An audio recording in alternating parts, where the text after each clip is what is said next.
नमस्कार दोस्तों, once again I welcome to you on my channel Fungrezi blogs. जैसा कि मैंने आप सभी से वादा किया था कि मैं मैथ की वीडियो यूपी टेट के लिए आपके लिए बनाऊंगा, तो सो एम आई आपके सामने हाजिर हूं दोस्तों। मेरे बिजी शेड्यूल के बावजूद भी मैं प्रयास करता हूं कि ज़्यादा से ज़्यादा वीडियोज़ आपके लिए मैं बनाऊं। आज हम इस मैथ के यूपी टेट के 2021 का जो पेपर हुआ था उसको हम लोग समीक्षा करेंगे और देखेंगे कि इसके माध्यम से हम सिलेबस की भी समीक्षा करने वाले हैं कि सिलेबस कहाँ क्या आएगा, और आप खुद को भी थोड़ा सा आंकेंगे, देखें कि कहाँ पर हम कितने पानी में है, क्या प्रॉब्लम है। और विश्वास करिए, अगर आपने हमसे मैथ सारा पढ़ लिया एक एक चैप्टर, तो आप 30 में 28 या 30 का 30 पा सकते हैं। ठीक है, तो आज हम लोग पहले इसको पेपर सॉल्व करते हैं। जैसा कि सीडीपी में एक है गेस्टाल्टवाद की परिकल्पना, जिसमें कहते हैं पूर्ण से अंश की ओर, समग्र से अंश की ओर। इसका मतलब होता है पहले संपूर्ण को देखिए, यानी जो चीज़ हमको, ठीक है, जो हमारा लक्ष्य है, यानी लक्ष्य क्या है हमारा, पेपर सॉल्व करना, लास्ट में पेपर ही सॉल्व करना है। तो एक बार पूरा उसको देख लीजिए, उसके बाद हम लोग चैप्टर वाइज करेंगे और आपको एक्सरसाइज भी देंगे। And wherever the problem you feel, जहाँ भी आपको प्रॉब्लम महसूस होती है आप लोग कमेंट बॉक्स में लिखिएगा, ठीक है, उसको मैं दूर करने का प्रयास करूँगा। तो आइए शुरू करते हैं। यदि 15 मजदूर 48 घंटे में एक सड़क बना सकते हैं तो उसी कार्य को 30 घंटे में करने के लिए मजदूरों की संख्या कितनी होगी। ठीक है, ये क्वेश्चन आपका काम समय चाल समय का है। ठीक है, चैप्टर है। देखिए क्या होता है कि इस तरह के क्वेश्चन में एक होता है आपका काम, एक होता है मजदूर और एक होता है समय। तो मैं आपसे एक क्वेश्चन पूछ रहा हूँ इसके, ठीक है, इससे आपका एक कॉन्सेप्ट क्लियर हो जाएगा इस तरह क्वेश्चन क्या होते हैं, कैसे आते हैं। ठीक है, जैसे मान लीजिए हमने ले लिया 5 मजदूर, ठीक है, और यहाँ ले लिया हमने, सपोज करो 1 घंटा ले लिया, यहाँ समय मतलब मान लो हमने घंटा ले लिया, काम मान लीजिए हमने 1 ले लिया यहाँ पर। तो 5 मजदूर किसी काम को 1 घंटे में करते हैं, ठीक है। तो अगर 10 मजदूर हो जाएंगे तो क्या 2 घंटा लगेगा? फिर से मैं पूछ रहा हूँ आपसे क्वेश्चन, अगर 5 मजदूर किसी काम को 1 घंटे में करते हैं और वही काम है, एक काम मैंने लिख दिया है, वही काम अगर 10 मजदूर हो जाएंगे तो क्या 2 घंटा लगेगा? आपका जवाब होगा नहीं, मजदूर बढ़ जाएंगे तो समय कम हो जाएगा, यानी ये आधा घंटा ही लगेगा। तो यहाँ मजदूर और समय में कैसा अनुपात हुआ? व्युत्क्रम अनुपात हुआ, यानी इसके बढ़ने पर ये घट रहा है। दूसरा होता है समानुपात। ठीक है, समानुपात क्या होता है? एक के बढ़ने पे दूसरा बढ़े। जैसे यहाँ पर काम और मजदूर की अगर बात कर लें हम, तो 5 मजदूर एक काम करते हैं तो 10 मजदूर 2 काम करेंगे। ठीक है, डबल हो गया, है नहीं? तो अगर समानुपात है तो क्या करते हैं, और विलोम अनुपात है यानी व्युत्क्रम अनुपात है तो क्या करते हैं। तो पहले हम इस क्वेश्चन को देखते हैं, उसके माध्यम से आपको हम समझाने का प्रयास करते हैं यहाँ पर। ठीक है, देखिए यहाँ पर दिया है मजदूर, पहला दिया है आपका मजदूर और दूसरा दिया है आपको घंटे यानी समय।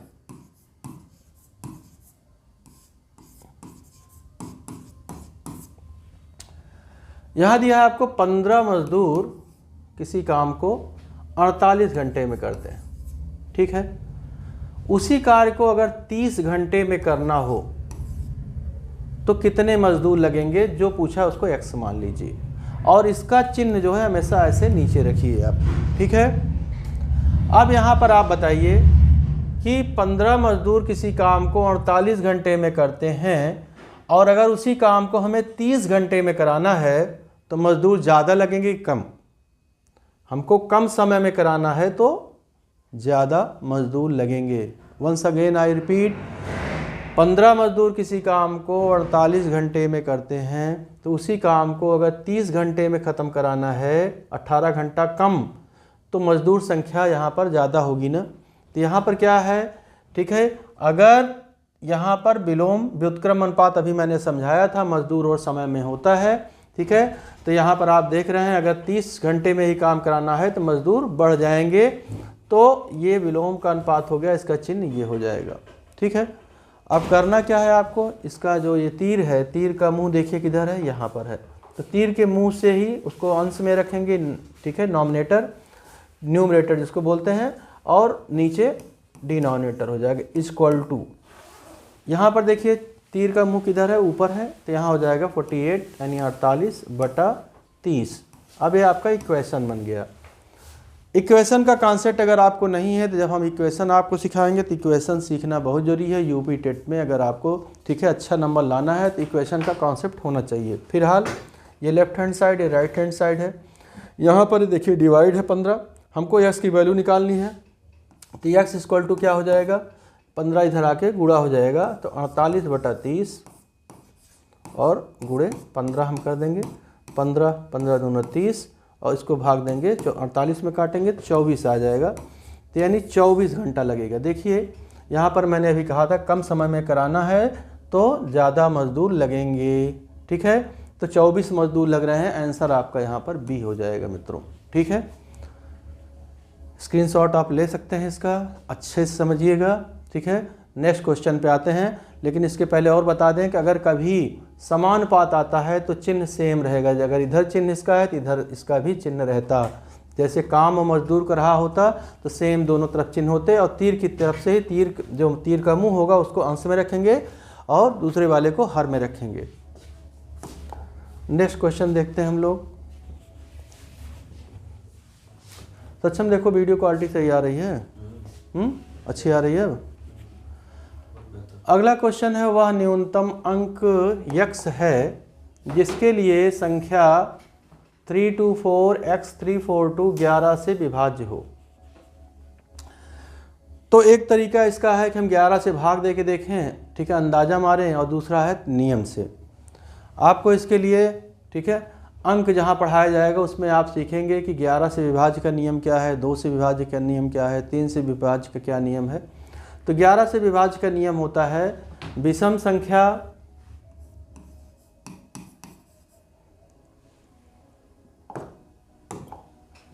संख्याओं का योग, विषम संख्याओं का योग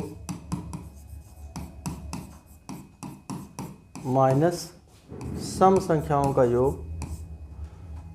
संख्या मत बोलिए, अंक, ठीक है, विषम अंकों का योग और सम अंकों का योग, ठीक है, का योग। अगर इसको दोनों को घटा दें तो ये या तो 0 आना चाहिए या तो 11 से विभाज्य होना चाहिए। तो ज़रा यहाँ पर ध्यान दीजिए, ये संख्या आपकी क्या है, 3 2 4 x 3 4 2।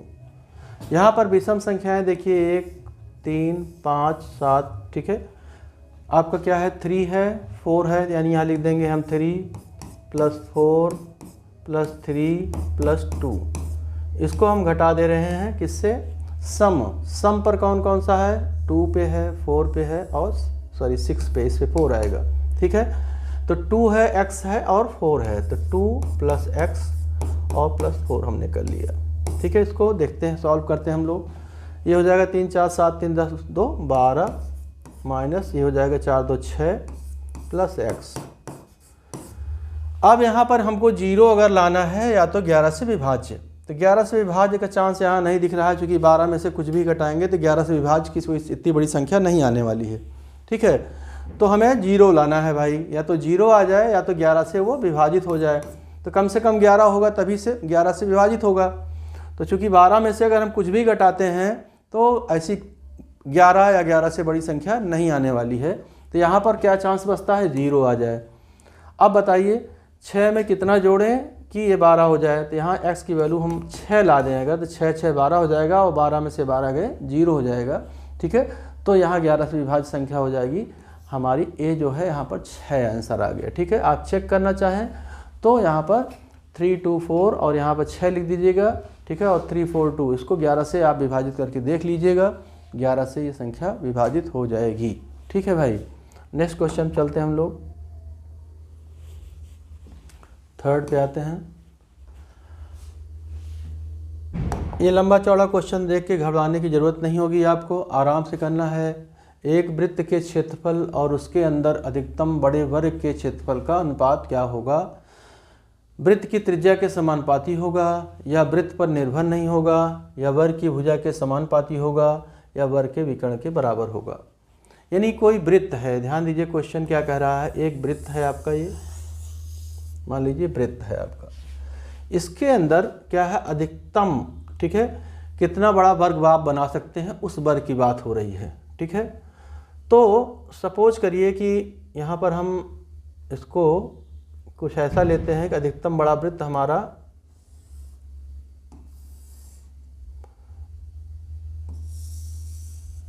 ये हमने बनाया,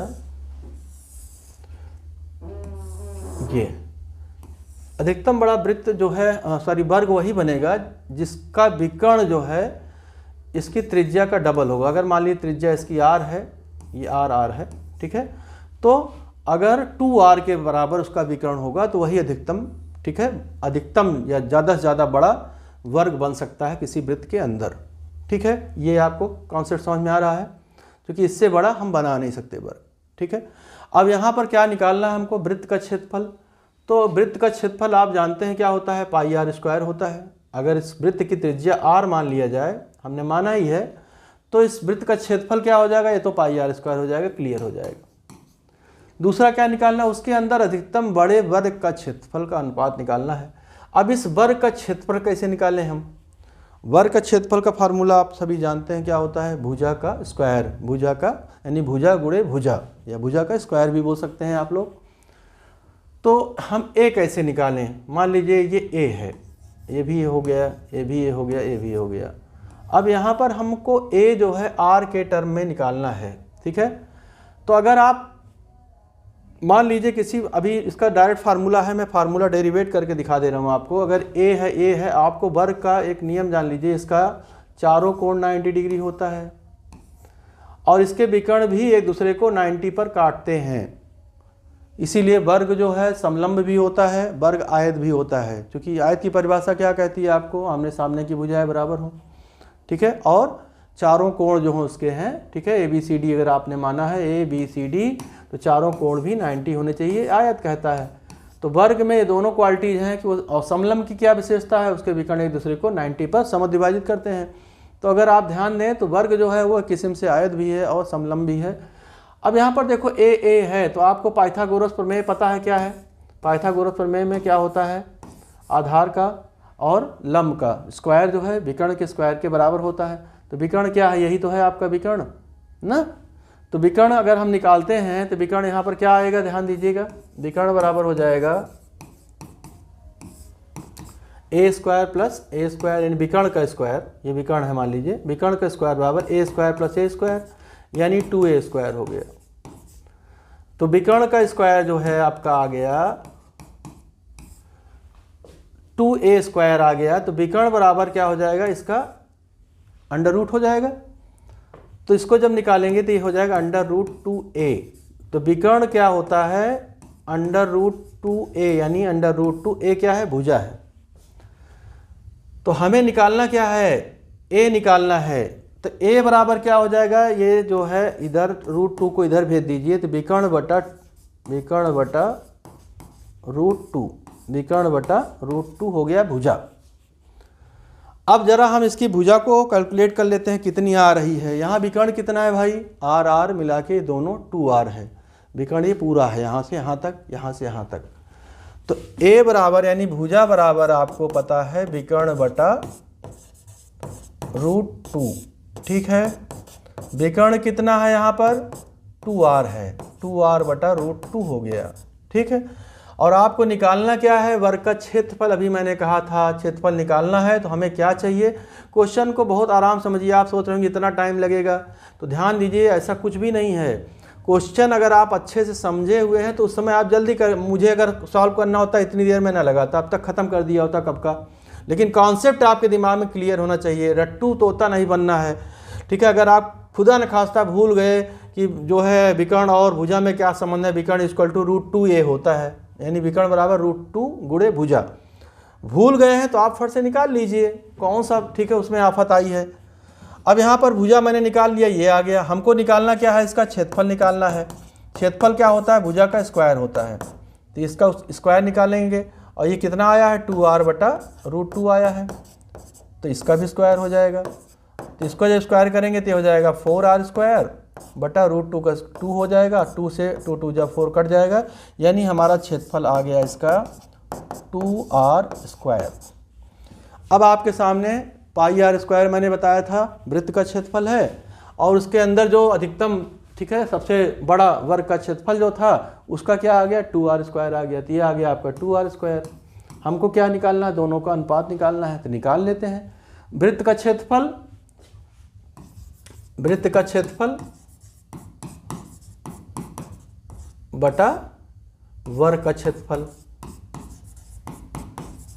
जब ये दोनों निकालेंगे तो वृत्त का क्षेत्रफल πr² होता है, और यहाँ वर्ग का क्षेत्रफल कितना आया है, 2r² आया है। r² कैंसिल हो जाएगा, बचा π/2। पाई की वैल्यू आप लोग जानते हैं, अपरिमेय संख्या है 3.14, उसके बाद डॉट डॉट बहुत बड़ा है कहानी। तो यहाँ पर यानी 1/2, ठीक है, 3/2 या कुछ इस तरह का समानुपात कोई आ नहीं पा रहा है, तो आपका पहला भी गलत हो गया। वर्ग की भुजा के समानुपाती है, क्या वर्ग की भुजा अगर a है तो a के समानुपाती हुआ, 2a हुआ, 3a हुआ, ऐसा नहीं हुआ, ये भी नहीं है। वर्ग के विकर्ण के बराबर है, वर्ग का विकर्ण कितना आ रहा है, 2r हो रहा है, तो 2r के बराबर आया आपका वृत्त का क्षेत्रफल।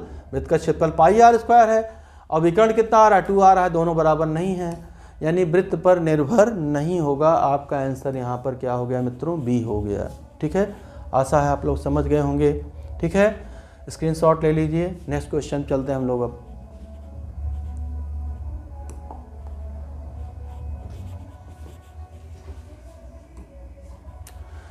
नेक्स्ट क्वेश्चन है आपका, यदि 102.7 को P/Q के सरलतम रूप में लिखा जाए तो Q का मान क्या है। इससे हलवा क्वेश्चन आ जाए तो क्या बात है भाई, बहुत अच्छा। अब भाई 102.7 को, सॉरी मैंने गलत लिख दिया है, 102.7 को अगर आप भिन्न में परिवर्तित करेंगे, फ्रैक्शन में परिवर्तित करेंगे, तो क्या लिखेंगे, 1027/10। ये जान लीजिए यहाँ पर एक पॉइंट, ठीक है, एक अंक के पहले पॉइंट है तो यहाँ पर एक जीरो बढ़ जाता है। अगर यहाँ पर रहा होता पॉइंट तो यहाँ 2 जीरो बढ़ जाते। और पूछ क्या रहा था, अगर P/Q के रूप में करें, P/Q को मतलब उल्टा दे दिया भिन्न के, P/Q को मतलब परिमेय संख्या के रूप में। यहाँ फ्रैक्शन में Q की वैल्यू कितनी आ रही, देखिए आप, 10 आ रही ना। आंसर क्या है आपका, 10 है, बस हो गया आंसर। नेक्स्ट क्वेश्चन चलते हैं हम लोग। नेक्स्ट क्वेश्चन कह रहा है 600 रुपये की राशि 4 वर्ष में साधारण ब्याज से 720 हो जाती है। यानी ये मूलधन है आपका, ये मूलधन है, ठीक है। ये समय है आपका 4 वर्ष दिया है, और ये 720 हो जाती है, ब्याज को जोड़ करके 720 रुपया हो जाती है, ठीक है। यदि ब्याज दर 2% बढ़ा दी जाए तो 4 वर्ष बाद राशि क्या होगी। समय वही दे रहा है, 4 वर्ष यहाँ भी है, 4 वर्ष यहाँ भी है, ठीक है। तो ब्याज दर अगर बढ़ जाएगी तो पैसा बढ़ेगा घटेगा, सही बात है, सही सोच रहे हैं आप, बढ़ेगा भाई। तो 600 से कुछ तो सब बड़ा ही है, देख ही रहे हैं, इसी में से कोई आंसर है आपका। लेकिन इसके लिए करना क्या होगा, हमको पहले दर निकालना होगा। इसकी दर का तो पता नहीं, पहले 2% बढ़ा तो दे रहे हैं लेकिन दर हमको नहीं पता है।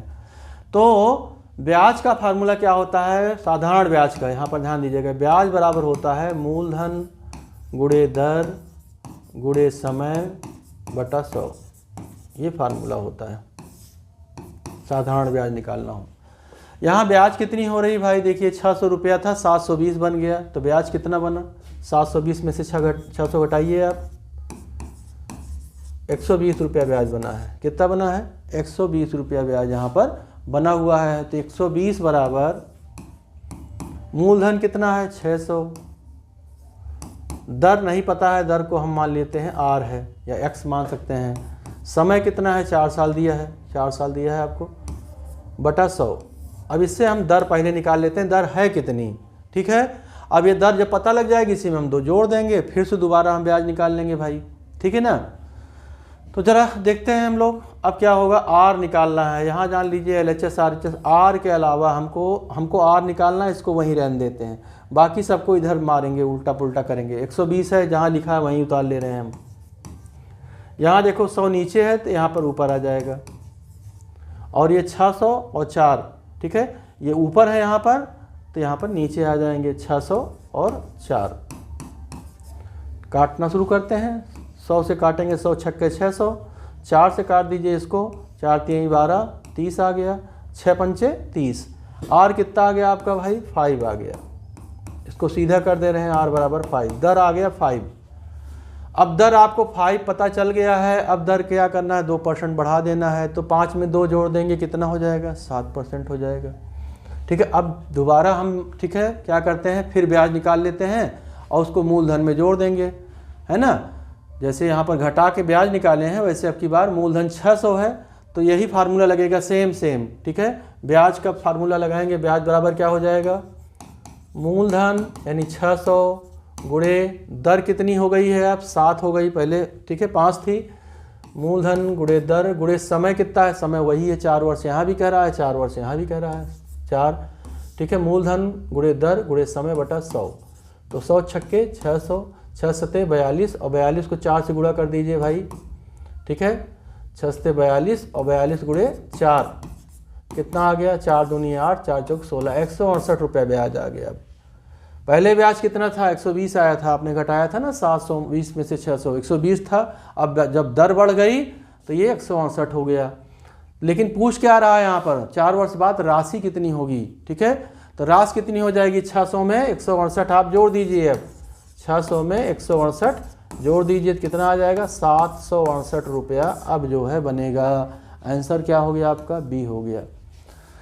आप इससे समझने का प्रयास करिए, सिलेबस को देखने का प्रयास करिए। ठीक है, अगर नहीं समझ में आ रहा है तो टेंशन लेने की कोई बात नहीं है, अलग अलग चैप्टर्स हैं। ठीक है, और इसको हम बढ़िया से समझेंगे, कायदे समझेंगे, एक ही तरह के ढेर सारे क्वेश्चन समझेंगे तो और अच्छे से समझ में आ जाएगा आपको।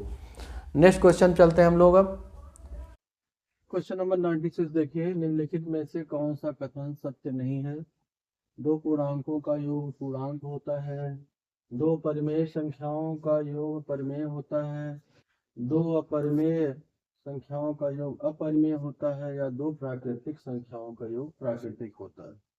तो देखिए, इस क्वेश्चन को अगर आपको सॉल्व करना है तो आपको पूर्णांक क्या होता है, परिमेय संख्या क्या होती है, अपरिमेय संख्या क्या होती है, और प्राकृतिक संख्या क्या होती है, जिसके बारे में आपको पता होना चाहिए। तो मैं आपको यहाँ पर बहुत डिटेल तो नहीं बता पाऊंगा, लेकिन मोटा मोटी मैं आपको समझाने का प्रयास करता हूँ। ठीक है, देखिए, एक हो गया पहली बात तो संख्या। ठीक है, संख्या 2 प्रकार की होगी, एक होती है आपकी वास्तविक संख्या, वास्तविक,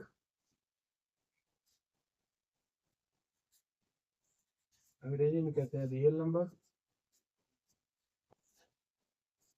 और दूसरी हो गई आपकी अवास्तविक संख्या। इस चार्ट के माध्यम से आपको ढेर सारे क्वेश्चन करने में आसानी होगी, इसको ध्यान समझिएगा आप लोग, बहुत ही इंपॉर्टेंट है ये। तो संख्या 2 प्रकार की हुई, वास्तविक और अवास्तविक। अब पहले हम अवास्तविक की बात कर लेते हैं। अवास्तविक संख्या जिसमें रूट के अंदर -1, जिसको कि हम आई से डिनोट करते हैं, और उसके बाद कोई भी संख्या हो 2 3 4 5। ठीक है, तो इसको हम लोग अवास्तविक संख्या कहते हैं। ठीक है, यानी जैसे रूट -1, यानी अंडर रूट के अंदर माइनस में संख्या होगी, -1 -2 -3 कुछ भी कर सकते हैं, तो हम माइनस अंडर रूट 1 को आई लिखते हैं, और 1i 2i 3i 4i, जो भी 4i का मतलब क्या हो गया? 4 रूट -1, या रूट -4 भी ले सकते हैं। तो ये आपकी अवास्तविक संख्या है। यहाँ पर हम लोग इसकी चर्चा ज्यादा नहीं करेंगे, क्योंकि ये है नहीं सिलेबस में, लेकिन जानते रहिए आप। अब आता है वास्तविक संख्या, अंग्रेजी में रियल नंबर कहते हैं।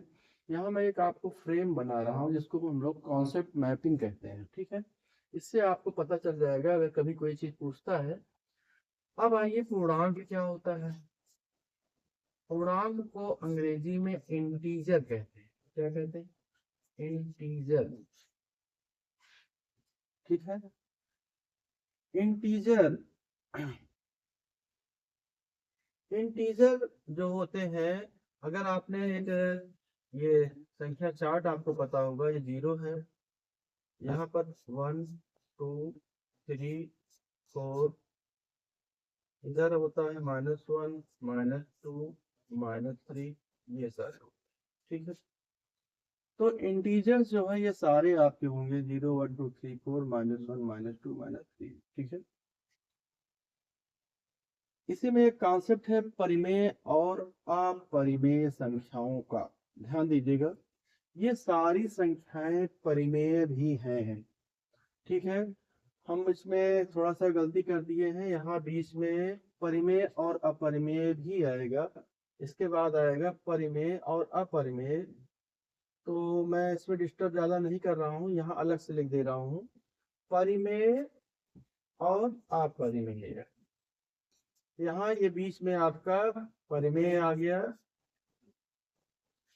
ठीक है। और उसके बाद अपरिमेय आ जाएगा। अपरिमेय क्या होता है जरा समझ लीजिए। अपरिमेय संख्याएं वो होती हैं जो दशमलव के बाद नॉन रिपीटिंग होती हैं। मतलब समझिए, जैसे अगर हम 20 को 3 से भाग देंगे तो 3 छक 18, 18 2 20, 6 पॉइंट, फिर 3 छक 18, फिर 2 20, 3 छक 18। ठीक है, ऐसे चला जाएगा 6.666, ये रिपीटिंग है। लेकिन अगर दशमलव के बाद रिपीटिंग नहीं है, 6.1 2 3 5 4 1 5 6 8 9 2, जैसे कि पाई है 22/7, आप भाग देख लीजिएगा, ये अपरिमेय संख्या है। ठीक है। क्योंकि दशमलव के बाद वो नॉन रिपीटिंग या नॉन रिकरिंग भी कहते हैं, ऐसा होता है। तो अपरिमेय संख्याएं जो होती हैं, जैसे √2 है, √5 है, √3 है, ठीक है, पाई है, ये सब अपरिमेय संख्याएं होती हैं। ठीक है। और ये इस तरह भी हो सकती है, जैसे 6 + √2, ठीक है, √5 - 3, इस रूप में भी अपरिमेय संख्याएं हो सकती हैं, कि दिमाग में आप बैठा दो। ठीक। परिमेय संख्या क्या होती है? जो कि P/Q के रूप में व्यक्त किया जा सके। और परिमेय क्या होती है? जिसे P/Q के रूप में व्यक्त नहीं किया जा सके। फिर समझिए, P/Q जैसे 1/3।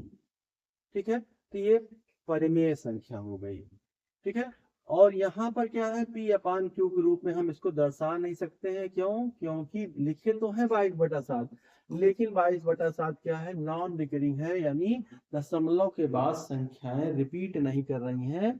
ठीक है। ना कोई पैटर्न आ रहा है, जैसे 1 2 3 4 5, 1 2 3 4 5, 1 2 3 4 5 भी दशमलव के बाद आ जाएगा, तब भी मान लिया जाएगा। लेकिन अगर ऐसा नहीं है तो अपरिमेय खाते में चला जाएगा वो। अब यहाँ पर समझिए, वास्तविक संख्या हो गया, परिमेय संख्या हो गया, फिर पूर्णांक मैंने लिखा है। क्यों लिखा है? क्योंकि ये सारी परिमेय संख्याएं भी हैं। इसमें 1 को 1/1 भी लिख सकते हैं, आप P/Q के रूप में व्यक्त कर सकते हैं। 4 को 4/1 लिख सकते हैं, P/Q हो गया। 3 को 3/1 लिख सकते हैं। अब थोड़ा सा और नीचे आ जाइए, अगर आप यहाँ पर देखिए, हो गया प्राकृतिक संख्या। ठीक है।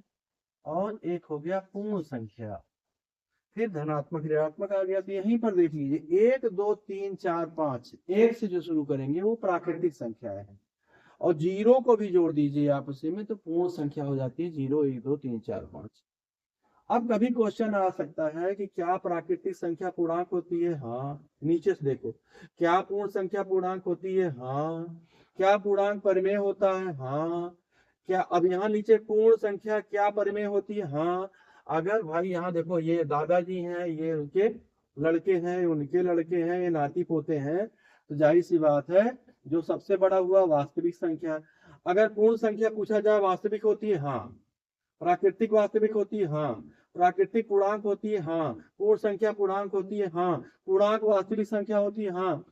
ठीक है। पूर्ण संख्या परिमेय होती है, हाँ परिमेय देखिए वास्तविक संख्या, फिर परिमेय संख्या, फिर पूर्णांक, फिर उसके नीचे प्राकृतिक और पूर्ण लिख दिया मैंने, आपको समझ में आ गया होगा।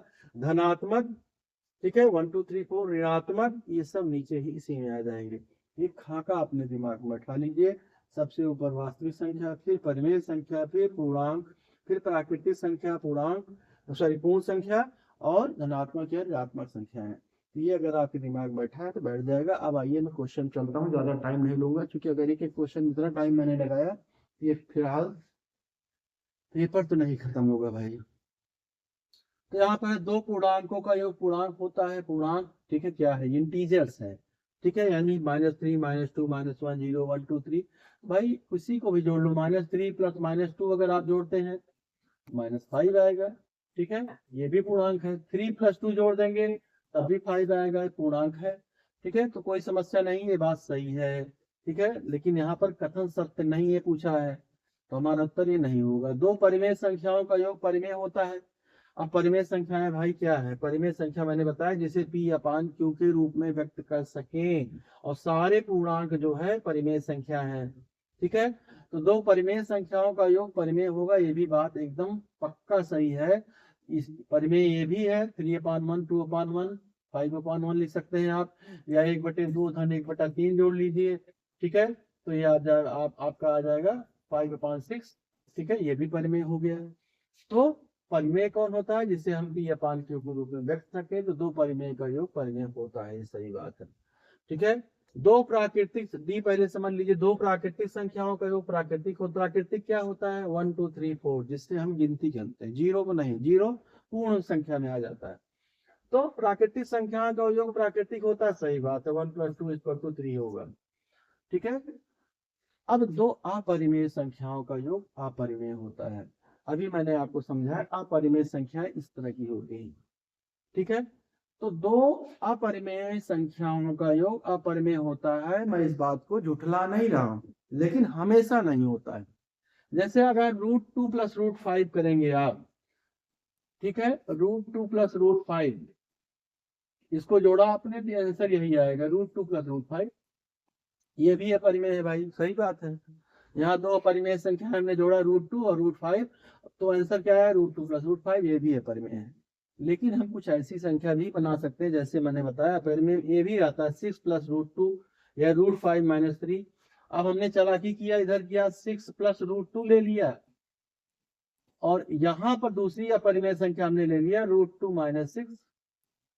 अब इसको जब जोड़ेंगे 6 6 कैंसिल हो जाएगा, ठीक है, 2√2 आ जाएगा, वो भी अपरिमेय ही है।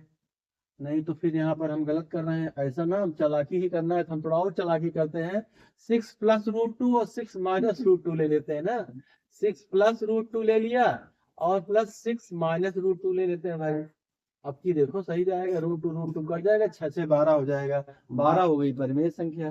तो दो अपरिमेय संख्याओं का योग परिमेय भी हो सकता है, ये कथन जो है सत्य नहीं है, और यही क्वेश्चन पूछा था, समझ में आ गया होगा। अगर नहीं समझ में आया भाई तो इसको फिर से पढ़ाएंगे, आप लोग समझिएगा, ठीक है। आगे चलते हैं हम लोग, नेक्स्ट क्वेश्चन पे चलते हैं हम लोग। कोई संख्या अपने 20% से 60 अधिक है, ठीक है, तो वह संख्या क्या है। इस तरह के क्वेश्चन को जब भी आप सॉल्व करें तो x मान लीजिए, कोई संख्या मान लीजिए x है, अपने 20% से, 20% मतलब x × 20%, तो ये संख्या अपने 20% से 60 अधिक है। तो संख्या जो है x = अपने 20% से 60 अधिक है, ये आपका इक्वेशन बन जाएगा, ठीक है।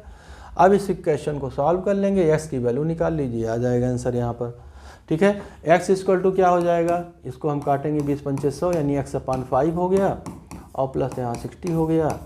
ये x/5 को हम इधर ले आएंगे तो x - x/5 हो जाएगा, = 60 हो जाएगा। यहाँ अपान 1 कर लीजिए, 5 LCM ले लीजिए, ये हो जाएगा 5x - x, ठीक है, = 60। अब इसको अगर सॉल्व करना नहीं आता है तो इसको आपको भिन्न का, ठीक है, मैं सरलीकरण के जब यहाँ आपको फ्रैक्शन पढ़ाऊंगा तो कैसे किया जाता है, LCM कैसे, नहीं समझ में आ रहा, तिरछा कोनी समझ लीजिए, यहाँ 5x हो गया, यहाँ 1x, 1x मतलब x ही हो गया, यहाँ नीचे नीचे गुणा हो गया, ऐसे ही समझ लीजिए आप। 5x में से x गए, हो जाएगा 4x/5, इक्वल टू 60 हो गया। x की वैल्यू आ जाएगी 60 इंटू ये 4/5 इधर आके क्या हो जाएगा, नीचे वाला ऊपर, ऊपर वाला नीचे, 5/4। इसको भाग देंगे तो 15 चौको 60 होता है, 15 पचे 75, यानी संख्या क्या आ गई, 75 आ गई। अगर आपको हल चेक करना है कि मेरा उत्तर सही है कि नहीं है, आप कर सकते हैं। देखिए 75, कोई संख्या अपने 20% से 60 अधिक है तो 75 का 20% निकालिए, आप कितना आएगा। 20% मतलब क्या हो गया, 1/5 यानी 15। और कह रहा है 20% 60 अधिक है, इसमें 60 जोड़ दीजिए, 75 आ गया कि नहीं आ गया। ठीक है, यानी वो संख्या क्या है, 75 है, यानी 20% 15 आया और वो संख्या ठीक है 20% से 60 अधिक है, 60 जोड़ दिया, 75 आ गया। तो आंसर आपका 75 ही आएगा। ठीक है, आंसर आपका क्लियर हो गया, आपको आंसर की से मिलाने की भी ज़रूरत यहाँ नहीं है। अब इस तरह के क्वेश्चन जो हैं आपके आयु के क्वेश्चन ढेर सारे बनते हैं। ठीक है, ये सब आपको इक्वेशन, लीनियर इक्वेशन चैप्टर है, उसमें आपको ठीक है अच्छे से हम लोग क्लियर इसको करेंगे। ठीक है, अभी आपको क्या करना है, समीक्षा करना है, कहाँ से कैसा क्वेश्चन आ रहा है देखते जाइए आप बस। नेक्स्ट क्वेश्चन चलते हैं भाई। पता नहीं वीडियो में आवाज़ आ रही कि नहीं आ रही, कहीं ऐसा ना हो इतनी देर कप कर रहे हैं। चलो बना लेते हैं। कितने क्वेश्चन पहुँचे हम, 98 पहुँचे, 91 से 7 क्वेश्चन अभी तक हुआ है। 3070 के निकटतम वह प्राकृतिक संख्या जो 17 से पूर्णतः विभाज्य हो। अब भाई 17 से विभाज्य हो तो हम भाग दे के देख लेते हैं। एक तरीका है कि या तो हम इसको सबको भाग दे के देखें बारी बारी, ठीक है, देखें कौन सा कटता है कौन सा नहीं कटता है, और या फिर 3070 हम यहाँ लिख दें और इसको हम 17 से भाग दे के देख लेते हैं तो पता चल जाएगा कि कट रहा है, कैसे कटेगा। 17 से भाग दिए, 17 दूनी 34, नहीं जाएगा, 17 एक कम 17, यहाँ 10 में से 7 गए 3, 2 में से 1 गए 13 हो गया, यहाँ 7 उतार लिए, 17 दूनी 34, 17 3 51, 17 चौको 68, 17 55, 17 छक्के 96, 17 7 120, 17 8 856, 136, 8 बार जा रहा है, 8 7 56, 8 के 8 5 13, यहाँ कट गया, 7 में से 6 गए 1 आ गया, यहाँ पर 0 आ रहा है भाई। तो अब बताइए 17 से कटेगा नहीं, अगर 0 की जगह 7 हो जाए तो कट जाएगा कि नहीं कट जाएगा, बताओ। कटेगा। तो अगर 7 होता तो यहाँ भी 7 होता भाई, ये 0 जहाँ हम 7 उतारे होते तो यहाँ पर क्या 3077 आया कि नहीं आया। सिंपल है, आप ऐसे करके देख लीजिए, और नहीं तो एक एक करके भाग दीजिए, बैठ करके टाइम ख़राब करिए आप। नेक्स्ट क्वेश्चन चलते हैं हम लोग। तुमको कुछ काम वाम करना है क्या, चलो। क्रय मूल्य विक्रय मूल्य का अनुपात 5:4 है तो हानि प्रतिशत क्या है। अब ये लाभ हानि का क्वेश्चन है, देख लीजिए आप लोग फटाफट। क्रय मूल्य CP बोलते हैं, ठीक है, कॉस्ट प्राइस, इसको हम शॉर्ट फॉर्म में SP लिखते हैं। क्रय मूल्य और विक्रय मूल्य का अनुपात 5:4 है, तो जब भी अनुपात में कुछ दिया हो तो उसको एक्सेस कर लिए, अगर 5x 4x, यानी क्रय मूल्य क्या है आपका, CP मान लेते हैं यहाँ पर 5x है क्रय मूल्य खरीदारी, और विक्रय मूल्य SP लिखेंगे सेलिंग प्राइस, ये आपका 4x है। तो 5 रुपये में ख़रीदे हैं और 4 रुपये में बेचे हैं, तो फ़ायदा होगा कि नुकसान, तो नुकसान ही होगा, तभी तो हानि पूछ रहा है, कितना नुकसान हो रहा है। नुकसान निकालने के लिए क्या करेंगे हम लोग, हानि निकाल लेते हैं, या अंग्रेजी में बोलते हैं लॉस। ठीक है, लॉस क्या हो जाएगा आपका, क्रय मूल्य माइनस विक्रय मूल्य 5x माइनस 4x, कितना आ गया, x रुपये की हानि हो रही है। हानि का प्रतिशत निकालना है, तो किसी भी चीज़ का प्रतिशत निकालने के लिए क्या करेंगे, हानि या लाभ जो भी है उसको ऊपर रखिए, बटा CP यानी क्रय मूल्य, और गुणे 100 कर देते हैं। ठीक है, हानि कितनी हो रही है, x की, CP कितना था 5x, गुणे 100, ये कट जाएगा। ठीक है, 5 से काट दीजिए, 5 2 जा 10, 20 आ गया। आंसर कितना है आपका 20, आंसर क्या हो जाएगा A। ठीक है, ये सब हलवा क्वेश्चन हम आप लोगों को सिखाएंगे। ठीक है, देखते ही आप ठीक है फटाफट बता देंगे कैसे हो रहा है, इतना टाइम आपको नहीं लगना है। लेकिन मैंने अभी आपसे कहा आपको शॉर्टकट में नहीं पढ़ना होगा। ठीक है, तुक्का नियम नहीं, अगर आप तुक्का नियम ज़्यादा रटते हैं, फार्मूला रटते हैं, परेशान हो जाएंगे। इसलिए कोशिश करिए आपको सिस्टमेटिक ढंग से पहले समझिए क्वेश्चन को, फिर हम लोग तुक्का की भी बात कर लेंगे बाद में।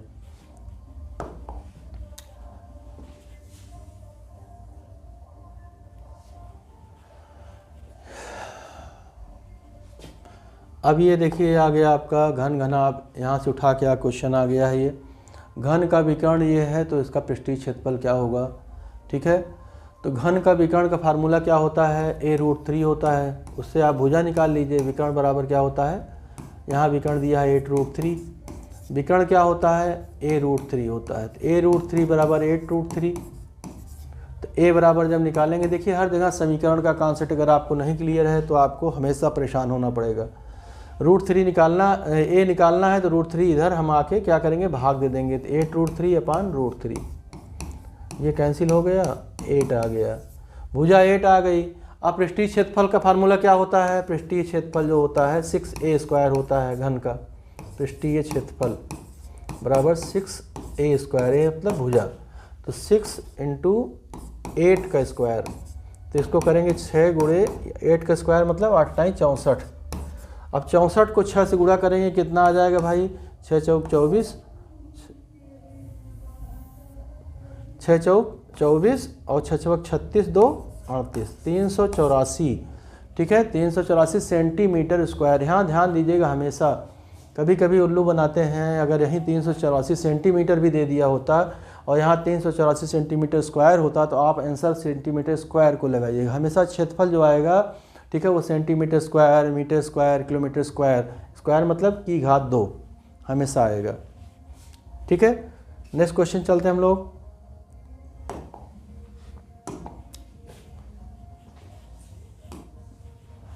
एक 101 क्वेश्चन है आपका, किसी वृत्त के 120 डिग्री के खंड का क्षेत्रफल इतना है तो वृत्त का व्यास ज्ञात करिए, ठीक है। अब भाई वृत्त ये होता है, ध्यान दीजिए कॉन्सेप्ट, और यहाँ पर कितना डिग्री कोण होता है, 360 डिग्री कोण होता है। अगर यहाँ से मिलाइए तो यहाँ से लेकर के यहाँ पर आएंगे तो 360 डिग्री होता है। 120 कह रहा है, 120 डिग्री जहाँ भी होता हो, यानी कुल मिला के 360 का कौन सा हिस्सा है, 1/3 हिस्सा, 12 36 होता है। 1/3 का क्षेत्रफल दिया है तो पूरे का क्षेत्रफल आप पहले बात दिमाग में उठाइए, 360 डिग्री का हमको क्षेत्रफल पूरा निकालना है ना। 120 डिग्री का क्षेत्रफल दिया है यहाँ पर 66/7, तो 360 का क्षेत्रफल कितना हो जाएगा, ये कितना गुना है इसका, 3 गुना है, नहीं 120 12 3 36, ये भी 3 गुना हो जाएगा, 66/7 × 3। यानी यहाँ वृत्त का क्षेत्रफल, ठीक है, डायरेक्ट ना दे करके आपको बेवकूफ़ बनाने के लिए, फंसाने के लिए इन्होंने 120 डिग्री का क्षेत्रफल दे दिया है। तो एक्चुअल में वृत्त का क्षेत्रफल है कितना, 66/7 × 3। गुणा करने की कोई जरूरत नहीं, इसे लिखा रहने दीजिए। अब क्षेत्रफल का फार्मूला लगा दीजिए, उससे r निकाल दीजिए, r का दुगुना कर देंगे, त्रिज्या का दुगुना व्यास आ जाएगा। तो πr² बराबर क्या होता है भाई, क्षेत्रफल कितना आ रहा है, ये 66/7 और × 3। पाई क्या होता है, 22/7 होता है। यहाँ हम लिख दे रहे हैं 22/7 × r² बराबर 66/7 × 3। अब मैंने अभी कहा था जो निकालना हो उसको वहीं पे रखिए, बाकी इधर उधर करिए आप। तो 22/7 को इधर लेते आइए आप यहाँ से, ठीक है। आगे देखिए, यहाँ से आगे r² बराबर क्या हो जाएगा, ये इसको पहले उतार ले रहे हैं, 66/7 × 3 ये लिखा है, 22/7 इधर ला रहे हैं, ठीक है। तो क्या हो जाएगा, 7/22 हो जाएगा, ठीक है। अब 7 से 7 कट गया आपका, 22 थी यहाँ, 66 हो गया, 3 × 3, r² बराबर क्या हो गया, 3 × 3 या चाहे 9 कह दीजिए। तो r बराबर क्या हो जाएगा, √9 या 3/3, 3 ही देख के आप जान जाइए, ठीक है। √9 कितना आएगा, 3 ही आएगा। निकालना क्या है, आप जल्दी से 3 पे आंसर लगा देंगे फट से, ठीक है। क्वेश्चन को ध्यान समझिए, वृत्त का व्यास पूछा है, यहीं पे फंस जाते हैं। वृत्त का व्यास मतलब त्रिज्या का दुगुना, यानी 3 है तो 6 आंसर आएगा यहाँ पर, ठीक है। ले लीजिए स्क्रीनशॉट। नेक्स्ट क्वेश्चन चलते हैं हम लोग। बाकी सुबह बनाएं क्या, हाँ थकान लग रही है। यदि वर्ग का विकर्ण दोगुना कर दिया जाए तो क्षेत्रफल होगा भैया। अब वर्ग का विकर्ण और क्षेत्रफल, विकर्ण और भुजा का जब तक आपको, ठीक है, नहीं पता होगा वर्ग क्या है, ये है, मैंने बताया विकर्ण क्या है, ये है, भुजा मान लो ए है, तो विकर्ण ये है, मान लीजिए विकर्ण क्या हो जाएगा, विकर्ण का हो जाएगा, विकर्ण का स्क्वायर बराबर होता है ए स्क्वायर भुजा स्क्वायर धन यहाँ पाइथागोरस का प्रमेय कर्ण का वर्ग, ठीक है, लंब और आधार के वर्ग के बराबर होता है, यानी 2a स्क्वायर हो गया। विकर्ण स्क्वायर बराबर आपको आ गया 2a स्क्वायर। तो विकर्ण बराबर क्या हो जाएगा भाई, विकर्ण बराबर होता है यहाँ पर, इसको अंडर रूट करेंगे, अंडर रूट 2a स्क्वायर जब करेंगे तो इसमें a स्क्वायर का तो a बाहर निकल आएगा, रूट 2 अंदर रह जाएगा, रूट 2a आया। यानी वैसे आप याद कर लीजिए इसको, विकर्ण जो होता है वो क्या होता है, रूट 2a होता है। तो यदि वर्ग का विकर्ण दुगुना कर दिया जाए तो क्षेत्रफल क्या होगा, तो हमें क्या निकालना है, हमें क्षेत्रफल का फार्मूला क्या पता है, भुजा का वर्ग होता है, तो हमें विकर्ण के रूप में क्षेत्रफल का फार्मूला पता होना चाहिए, तभी इसका आंसर आने वाला है। तो a बराबर क्या हो गया, ध्यान दीजिए यहाँ पर विकर्ण बटा रूट 2, a बराबर क्या हो गया, विकर्ण बटा रूट 2। अब हम पहले बार जनरल क्षेत्रफल निकाल लेते हैं क्या होता है, और उसके बाद क्या करेंगे, विकर्ण को दुगुना कर देते हैं, फिर क्षेत्रफल निकाल लेते हैं और उसके बाद उसका अनुपात निकाल लेंगे, हमारा आंसर आ जाएगा।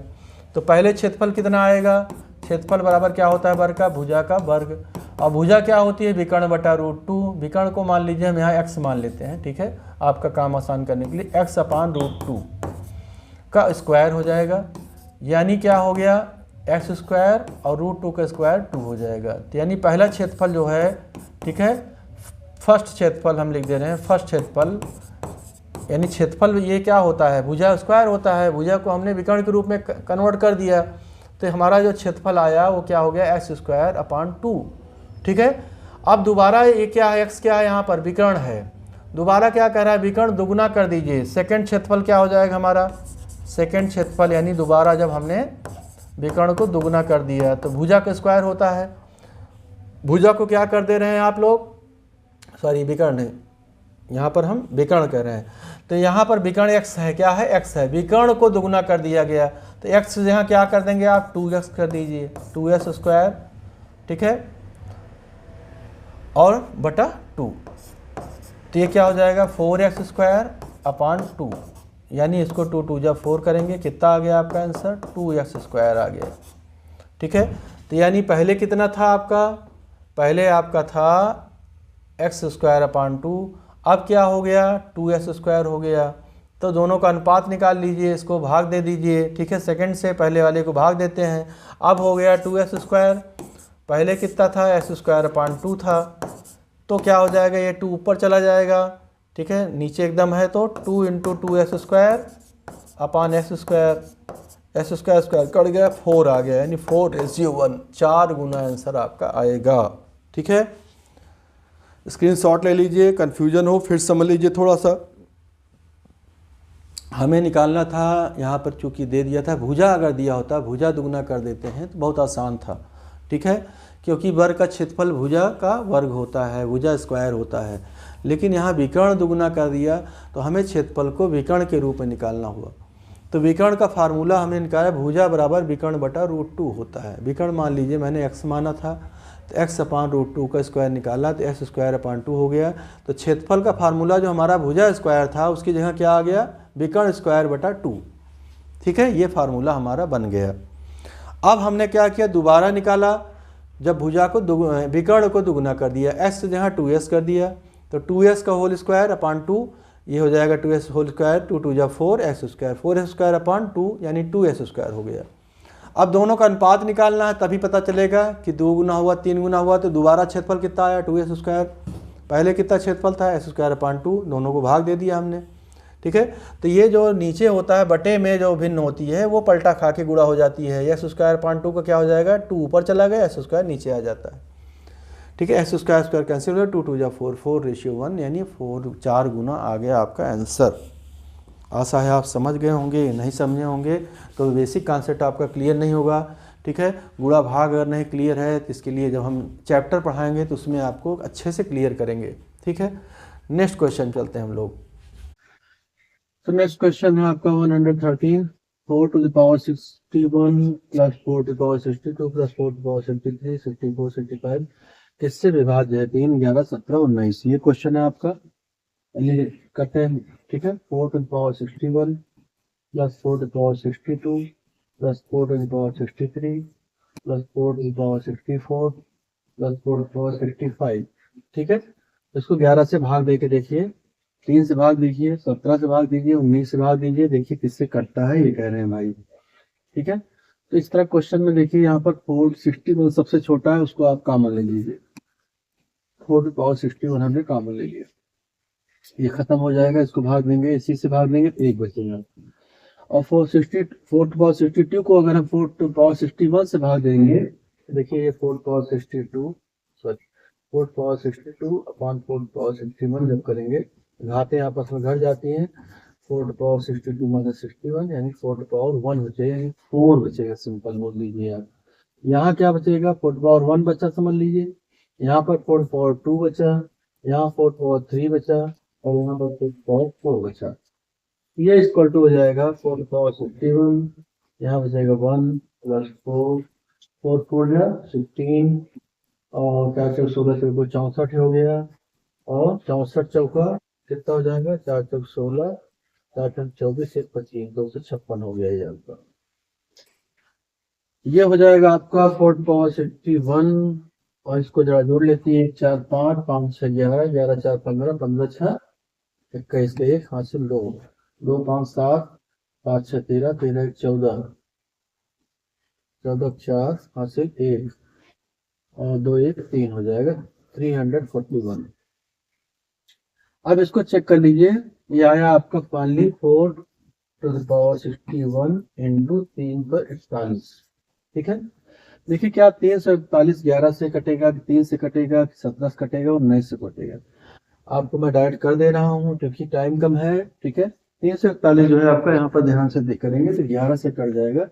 ऐसे नियम इसका विषम संख्याओं और सम संख्याओं का, ठीक है, अगर अंतर निकाल लें तो 3 का और 1 का योग 4 आता है, और यहाँ सम पे 4 ही है, 4 - 4 इक्वल टू 0 आ रहा है। ठीक है, तब भी इससे आप निकाल सकते हैं, नहीं तो 341 को आप 11 से सबसे भाग करके देख लीजिएगा, 11 से भाग देंगे, 11 3 35, 4 3 1 11 के 11 कट गया। ठीक है, तो ये संख्या 11 से विभाज्य होगी, आंसर ये होगा। आपके दिमाग में ये भी आ सकता है सर यहाँ ये 4 to the power 61 का क्या करें, तो भैया आप लोग समझ लीजिए, इसमें कोई मतलब नहीं कितना बड़ा पावर है ये। अगर ध्यान दीजिए 6 को हम 2 से भाग दे रहे हैं और कट जा रही है, तो 6 को अगर हम 2 गुणे 3 लिख देते हैं, ठीक है, 2 गुणे 3 तब भी तो 2 से भाग जा रहा है, या 3 की पावर यहाँ हम 2 कर दें, 3 त्रिका 9 9 दूनी 18 हो जाए, तब भी चूंकि मल्टीप्लाई में 2 आ रहा है तो 2 से कटेगा, बस इससे मतलब है। मल्टीप्लाई में आपका ये 341 चूंकि 11 से कट रहा है तो ये पूरी संख्या 11 से कट जाएगी, इसलिए इसमें टेंशन लेने की आपको कोई बात नहीं है, आंसर आपका 11। ठीक है, 11 आ जाएगा। नेक्स्ट क्वेश्चन देख लीजिए, 3.57 PM से 5 घंटे, ठीक है, 58 मिनट पहले समय क्या था। तो जब भी PM हो उसमें आप 12 जोड़ दीजिए, 12 3 15 57 कर लीजिए, इसको आप क्या कर लीजिए 15 57, और इसमें से 5 घंटा 58 मिनट पहले कह रहा है, उसको घटा दीजिए। तो 57 में से 58 तो घटेगा नहीं, तो एक उधार ले लीजिए, यहाँ 14 बचेगा, और 60 यहाँ पर 57 में जोड़ दीजिए, एक घंटा उधार लेंगे तो 60 मिनट। ठीक है, 60 मिनट 57 में जोड़िए, कितना आ रहा है 60 57 जोड़ेंगे आपको तो ये हो जाएगा 0 7 7 6 5 11 117 आ गया। अब 117 यहाँ हो गया, इसमें से 58 घटा दीजिए, 7 में से 8 गए 9, मतलब 17 में से 8 गए 9, यहाँ बचा 10, 10 में से 5 गए 5, यानी यहाँ 59 बचा। ठीक है, यानी 1 घंटा उधार लिया था जो कि 60 मिनट हो गया, 60 मिनट को हमने इसमें जोड़ दिया तो ये हो गया आपका 117 मिनट यहाँ पर, और 58 घटा दिए तो 59 मिनट बचा, और यहाँ से 1 घंटा उधार लिए थे, यहाँ बचा था 14, 14 में से 5 गए 9, 9 बज के 59 मिनट। अगर ये संख्या 12 से कम आ रही है तो AM है ये, ठीक है, अगर 12 से ऊपर है तो PM है, तो यहाँ पर 9 बज के 59 मिनट AM हो जाएगा। ठीक है, नेक्स्ट क्वेश्चन देख लीजिए, 4-5 क्वेश्चन बचे हैं बस। एक परिवार की 35,000 मासिक आय का पाई चार्ट दिया है, ईंधन 10%, भोजन 48% और कुल खर्च कितना है। तो वो एक चार्ट दिया है उसमें क्वेश्चन में, यहाँ पर मैंने पाई चार्ट नहीं बनाया, उसमें अलग अलग परसेंटेज दिए, पाई चार्ट ऐसे कहते हैं, ऐसे ऐसे ऐसे ऐसे करके। ठीक है, तो यहाँ पर जो कि पहले से दे रखा है पाई चार्ट में, ईंधन जो है वो 10% है और भोजन है 48%। ठीक है, तो कुल खर्चा कितना होगा, जबकि टोटल आय कितनी है 35,000 है। तो ईंधन 10% है और भोजन 48, दोनों जोड़ दीजिए, 48 में 10 जोड़ेंगे 58%, ये हो जाएगा। और टोटल आय कितनी है 35,000, तो 35,000 का आप ठीक है यहाँ पर निकाल लीजिए 58%, आंसर आपका आ जाएगा। 0 से 0 कट जाएगा, 0 0 कट जाएगा।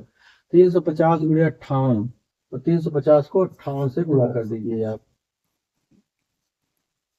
8 शून्य शून्य 45, 4 8 24, 24 4 28।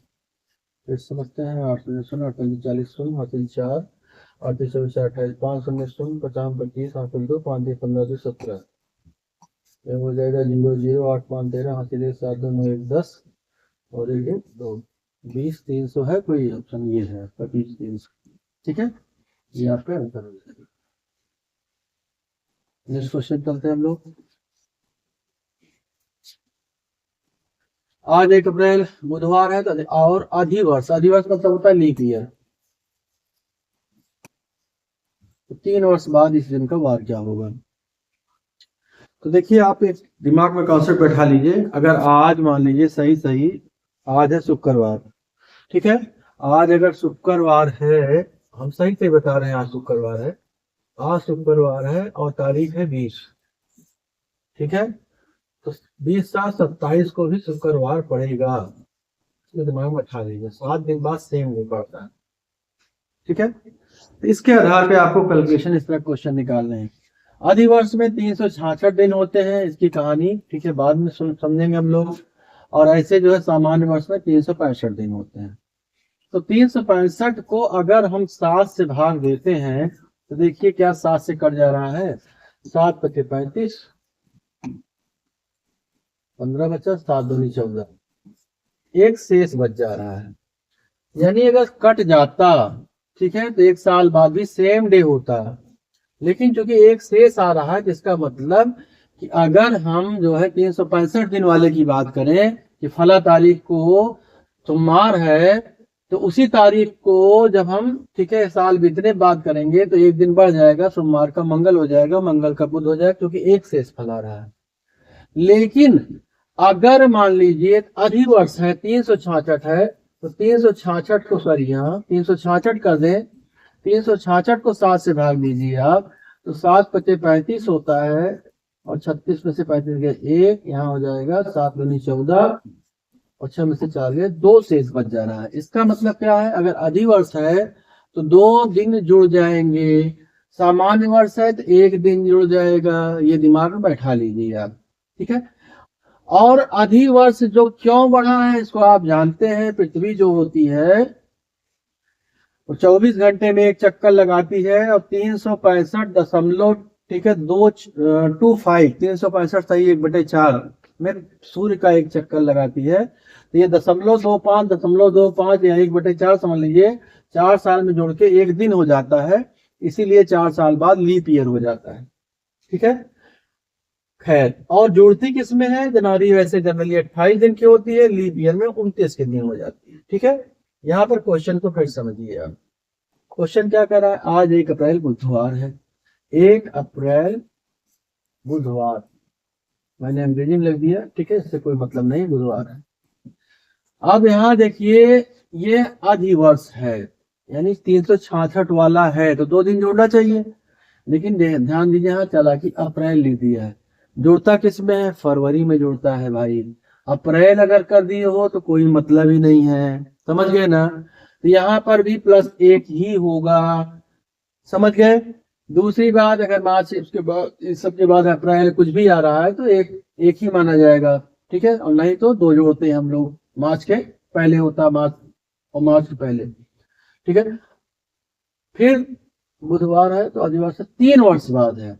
दूसरे साल में अगर भाई 4 वर्ष में आता है ये साल लीप ईयर है, तो जाहिर सी बात है अगले 2 साल तो नहीं ही लीप ईयर है, अगले साल में भी +1 होगा, अगले साल में +1, यानी 3 दिन बढ़ जाएगा। तो यहाँ पर आज क्या है भाई, बुधवार है, बुध के बाद क्या आएगा, देख है शुक्र, ठीक है, शनिवार, आंसर क्या हो जाएगा आपका शनिवार। ये सब हम लोग वीडियो चैप्टर्स में पढ़ेंगे, ठीक है। जब अगर हम वीडियो बनाएंगे तो आपको समझाएंगे कैसे कैसे बनता है। अभी हम क्वेश्चन पेपर सॉल्व कर रहे हैं, आप देखिए कैसे क्वेश्चन आते हैं। बस कुछ भी दिमाग लगाने की जरूरत है, समझ में आ गया तब भी अच्छा, नहीं कोई बात नहीं। वीडियो बन रहा है कि नहीं बन रहा है भाई? हाँ चल रहा है वीडियो। किसी नियम कोण के पूरक और संपूरक। पूरक मतलब यहाँ पर हो गया, मान लो सामने कोण मान लिया x है, पूरक हो जाएगा आपका 90 माइनस एक्स, क्योंकि दो कोण जिनका योग ठीक है 90 डिग्री होता है वो पूरक कहलाते हैं। तो अगर एक को x मान लिया तो दूसरा 90 माइनस एक्स हो गया।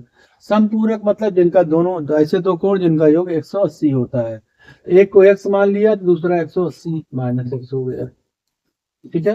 किसी न्यून कोण के पूरक और संपूरक कोणों का अंतर, अब इन दोनों का अंतर निकालना है। बड़ा कौन है? ये कि ये वाला बड़ा है। अंतर निकाल लीजिए, 180 minus x minus 90 minus x. ये खोलेंगे 180 माइनस एक्स, यहाँ माइनस जो खोलेंगे माइनस 90 और minus minus plus x, x cut जाएगा, 180 में से 90 के 90 डिग्री आंसर आ जाएगा। ये आपका बी आंसर। नेक्स्ट क्वेश्चन,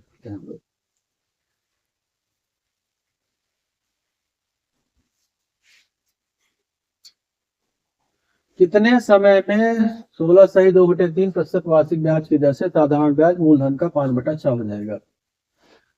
साधारण ब्याज का फार्मूला क्या होता है, ध्यान दे दीजिए आप लोग। साधारण ब्याज यानी ब्याज बराबर मूलधन गुणे दर गुणे समय बटा 100, ये फार्मूला है, ठीक है।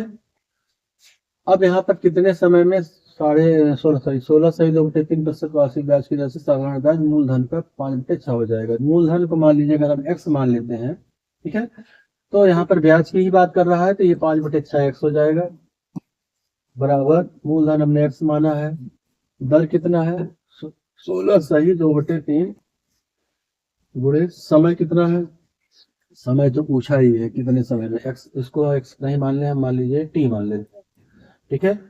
हमको इसको निकालना है अपॉन 100, x दोनों तरफ है, ये कैंसिल हो जाएगा। 100 जो है अब हमको t निकालना है, t ऐसे ही कर दे रहे हैं इधर, ठीक है। 100 इधर आके गुणा हो जाएगा 5/6 गुणे 100, और 16 सही 2/3 मतलब हो गया 16 या 48, 48 जो 50/3 है, ये 50/3 इधर आके 3/50 हो जाएगा।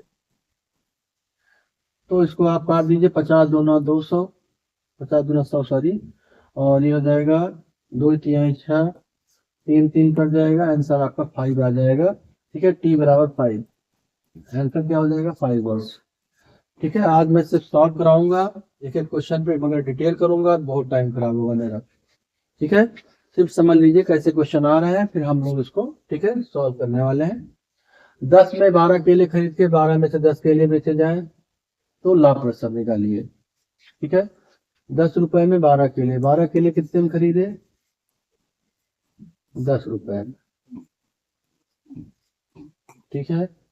फिर 10 रुपए में 12 केले, यानी 12 केले 10 रुपए में खरीदे, और 12 में 10 केले बेचे, 12 रुपए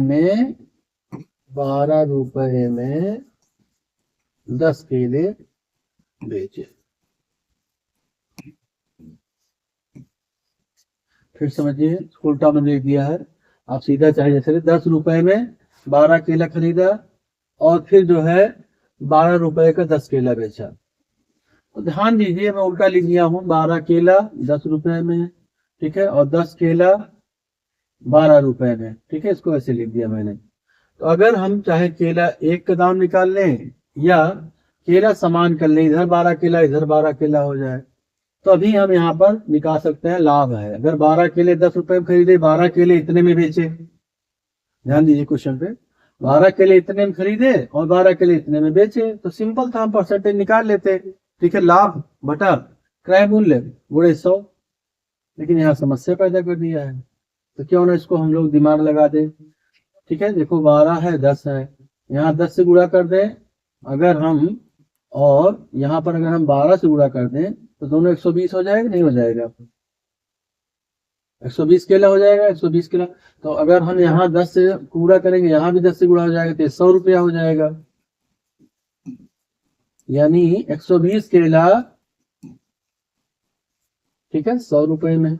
और यहाँ हमने 12 से गुणा, 12 धाम में 120 केला हो गया, यहाँ भी, ठीक है। और यहाँ 12 से गुणा किए थे, यहाँ भी 12 से गुणा करेंगे, 12 ग्राम में 144 रुपया। अब यहाँ कुछ बात बन गई, 120 केला 100 रुपए में खरीदा, 120 केला 144 रुपए में बेचा, ठीक है।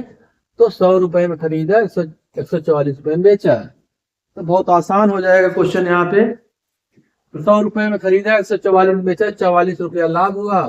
खरीदा बटा क्रय मूल्य कितना था, 100, ठीक है, गुणे 100, यानी 44% आंसर आपका आ जाएगा।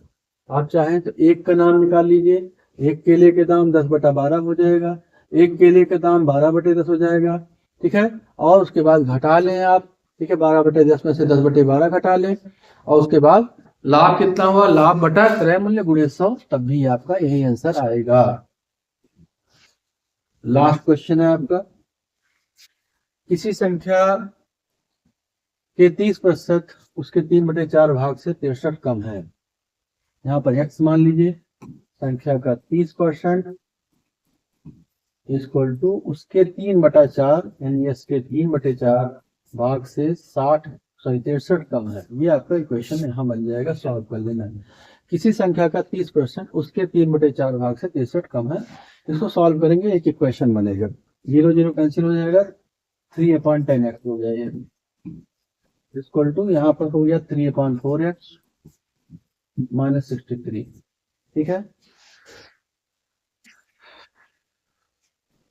थोड़ा सा प्लस माइनस हम सही करने के लिए -63 इधर ले आ रहे हैं, 63, और इसको इधर उठा कर दे रहे हैं, 3/4x माइनस 3/10x।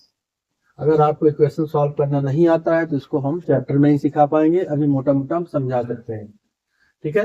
तो 63 बराबर क्या हो गया, यहाँ पर 4 और 10 का एलसीएम लेंगे, 40 हो गया, 4 धामा 40, 10 3 30x, 10 चौके 40, 4 3 12x, 30 में से 12 गए, 10 में से 2 गए 8, 2 में से 1 गए 18/40x बराबर 63।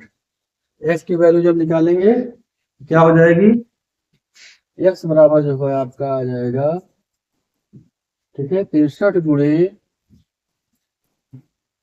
ये 18/40 इधर आके 40/18 हो जाएगा।